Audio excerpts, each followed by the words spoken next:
मोती साबण दिवाळीसाठी कधी नव्हताच. मग असं काय झालं की तो साबणांचा राजा बनला? तर विषय असा झाला की 1950 मध्ये गोदरेज कंपनीने भारताला पहिला रॉयल साबण दिला. रॉयल आणि महागडा, ज्याचं नाव होतं मोती. या साबणाची कंपनीने भारतभर जाहिरात केली, सेल वाढवायचा प्रयत्न केला. पण एवढं करूनही हा साबण काही चाललाच नाही. पण काही वर्षांनी हा ब्रँड आला आपल्या टाटांकडे आणि टाटांनी हे ओळखलं की वर्षातली सगळ्यात रॉयल अंघोळ कधी होते, तर ती होते फक्त दिवाळीत. यामध्ये टाटांनी ते केलं जे आतापर्यंत कुठल्याच कंपनीने केलं नव्हतं. ते म्हणजे एका प्रोडक्टला फक्त सीझनल प्रमोट करणं. आणि मग काय, या कॅम्पेन मुळे हा साबण दिवाळीचा सेलिब्रिटी बनला. हा सेलिब्रिटी तर बनला पण सुपरस्टार नाही. पण आपल्या साबणाला सुपरस्टार बनवायसाठी 2013 ला आले आपल्या मूवीचे खरे हिरो अलाम काका.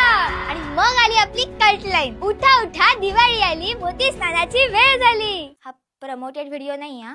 आणि त्या एका ऍडने मोती साबण एवढा फेमस झाला की तो फक्त साबण नाही राहिला भावा, तर तो दिवाळीचा ब्रँड अँबॅसेडर झाला. मित्रांनो, कसलं भारी वाटतं ना जेव्हा एखादा ब्रँड आपल्या सणांचा विचार करतो. ज्या ज्या कंपन्या आपल्या सणांचा विचार करतात अशा सर्वांना दिवाळीच्या हार्दिक शुभेच्छा. तर